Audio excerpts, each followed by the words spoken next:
there are a couple of things that I feel very strongly about. Number one, that we provide a system of reasonable campaign finance reform in this state.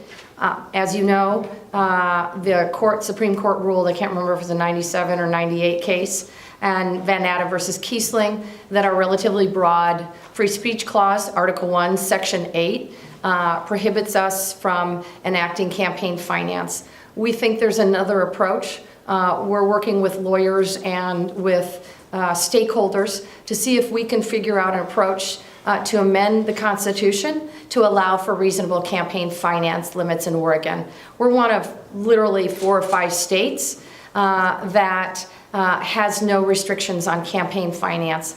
But here's the other issue. What I don't think we want, and I know Oregonians don't want, they don't want someone to be able to buy a governor's office or a Secretary of State's office or a Attorney General's office. I think it's really important that we work together, Republican and Democrat, frankly, and independent and non-affiliated, to figure out how we can do this in a way that makes sense and reflects our Oregon values. The second piece is a higher level of transparency.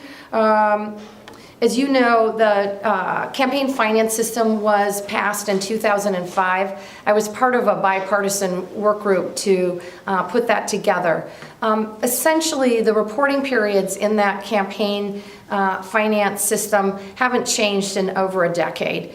They require reporting every 30 days until the last 6 weeks of the campaign, and then they move up to 7-day reporting.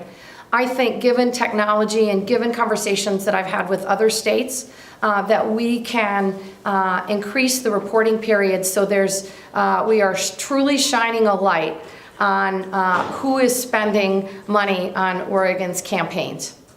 So in that case, do you see this being a multi-year process?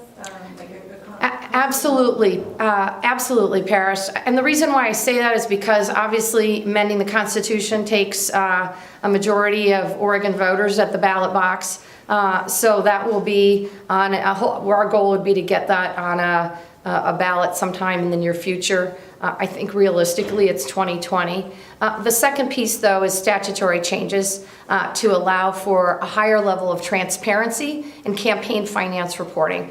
What, frankly, I think is most distressing is that during the last 3 weeks of the campaign, when people have ballots in hands, we're only on 7-day reporting. And we should be able to move that up to 48-hour reporting so that Oregonians can truly follow the money in politics in this state.